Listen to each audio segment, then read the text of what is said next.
Hiduplah seorang ibu dengan anak perempuannya yang bernama Darmi.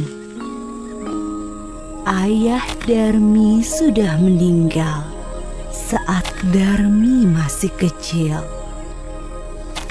Dahulu mereka hidup berkecukupan. Namun setelah ayahnya meninggal, Ibu Darmi harus bekerja keras di ladang demi hidup mereka. Karena setiap hari bekerja di ladang, kulit Ibu Darmi jadi kian gelap. Berat tubuhnya juga menyusut. Semua dilakukannya demi Darmi, putri satu-satunya. Namun apa yang dilakukan Darmi? Dia tidak mau membantu ibunya. Kerjanya setiap hari hanya berdandan. Dia juga enggan keluar rumah karena takut kulitnya jadi gelap seperti ibunya. Suatu hari, Ibu Darmi hendak bekerja di ladang. Dia akan bekerja sampai sore, sebab musim panen sudah tiba. Ibu Darmi berkata pada Darmi, "Darmi, bisakah kamu memasak hari ini, Nak? Ibu tidak bisa pulang siang ini karena harus menyelesaikan panen kita. Jika sudah selesai masak, maukah kamu mengantarnya ke ladang untuk ibu?" Darmi yang sedang menyisir rambutnya yang indah terkejut. "Tidak mau, Bu. Kalau aku masak, nanti rambutku bau tungku. Aku kan habis keramas. Lalu, kalau aku mengantar makanan ke ladang, kulitku jadi hitam. Aku kan habis luluran." Ibu Darmi hanya menggeleng-gelengkan kepala sedih. Di ladang, Ibu Darmi bekerja dengan keras. Dia mengumpulkan hasil panen. Besok, dia akan menjualnya ke pasar. Dia tidak memperdulikan perutnya yang lapar. Saat lelah, dia beristirahat sambil meminum air kendi yang dibawanya. Dia berdoa dalam hati, "Ya Tuhan, tolong kami. Ubahlah anakku. Lepaskan dia dari sifat malasnya." Setelah pulang dari ladang, Ibu Darmi pulang ke rumah. Betapa terkejutnya. Di sana tak ada makanan yang bisa dimakan. Darmi sama sekali tidak memasak. Darmi yang melihat ibunya pulang malah marah-marah. "Ibu ini kemana saja sih? Masa tidak ada makanan di rumah? Aku kan lapar. Seharian tidak makan." "Darmi, tadi ibu kan sudah menyuruhmu untuk memasak." "Aku tidak mau, Bu." Darmi meninggalkan ibunya yang kelaparan dan juga lelah. Keesokan harinya, Ibu Darmi sudah bersiap dengan hasil panennya. Dia akan pergi ke pasar. "Darmi, ikutlah ibu ke pasar, Nak. Ibu membutuhkanmu untuk membawa hasil ladang kita." "Nggak mau, Bu. Nanti kulitku kotor." apalagi pasar kan becek. Aduh, aku gak bisa membayangkan kulitku yang bersih ikutan kotor. Akhirnya, ibunya ke pasar sendiri dengan membawa hasil ladang itu. Sorenya, Ibu Darmi membawa uang hasil panen. Tidak terlalu banyak, hanya cukup untuk membeli benih dan makan beberapa hari. Darmi yang melihat ibunya sedang menghitung uang, segera mendekati ibunya. Bu, bedakku habis. Tolong belikan dong, Bu. Ya, besok ibu belikan.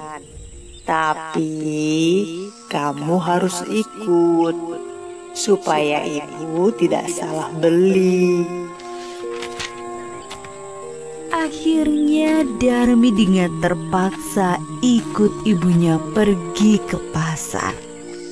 Tapi Darmi berbisik kepada ibunya. Bu, nanti kita jalannya jangan berdampingan. Ibu di belakangku saja. Kenapa, Darmi? Pokoknya ibu jalan di belakangku. Darmi sebenarnya malu berjalan bersama ibunya yang berkulit gelap dan wajah yang tak terawat. Tiba-tiba, di tengah jalan, ada seorang teman Darmi yang menghampiri dan bertanya, "Hai Darmi, kamu mau kemana?" Aku mau ke pasar. Teman Darmi melihat ibu Darmi dengan pandangan bertanya, "Dia siapa Darmi? Ibumu ya?" Darmi yang tak ingin temannya tahu jika dia punya ibu yang kotor dan jelek, segera menjawab, Oh, dia pembantuku. Tentu saja bukan ibuku. Ih, amit-amit deh. Betapa sedih saat ibu Darmi mendengarnya. Namun hanya ditahan dalam hati. Mereka melanjutkan perjalanan. Darmi bertemu dengan temannya yang lain. Darmi, kau mau kemana? Aku mau ke pasar. Ngomong-ngomong, siapa yang ada di belakangmu? Apa dia ibumu? Bukan. Dia bukan ibuku. Dia pembantuku. Sungguh hati ibu Darmi semakin sedih. Begitu tega anaknya mengakui dirinya sebagai pembantu. Namun sekuat tenaga dia berusaha menahannya. Sampailah Darmi dan ibunya di pintu pasar. Saat mereka akan memasuki pasar, lagi-lagi Darmi bertemu temannya yang lain. "Darmi, tumben kamu pergi ke pasar. Siapa yang berjalan di belakangmu?" Itu pembantuku. Ibu Darmi tak kuasa menahan air matanya. Dia sudah tak tahan lagi. Maka dia pun berdoa dalam hati.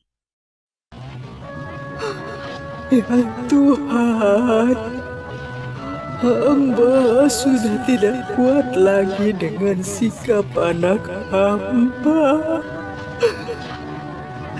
Tolong kiranya Tuhan menghukumnya agar dia menjadi jerah.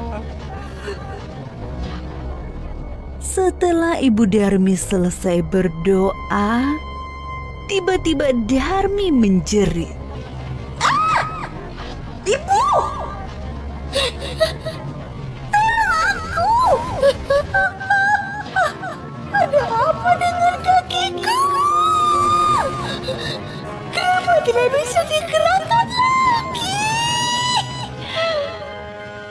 Sedikit demi sedikit Darmi menjadi batu. Ibu Darmi menangis pilu. Maafkan aku, Nak. Ini semua karena perlakuanmu terhadap ibu. Ampun, Bu. Ampun. Darmi tidak akan mengulanginya lagi.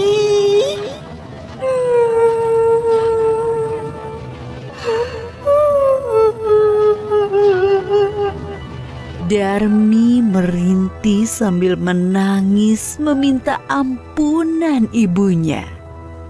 Sayang, semua tak bisa kembali. Darmi tetap menjadi batu. Dia harus menanggung hukuman karena telah durhaka terhadap ibunya yang sudah merawat dan menjaganya hingga dia besar. Batu itu akhirnya dipinggirkan orang-orang dan disandarkan di tebing. Hingga sekarang, batu itu masih ada di Kalimantan Barat dan dinamakan Batu Menangis.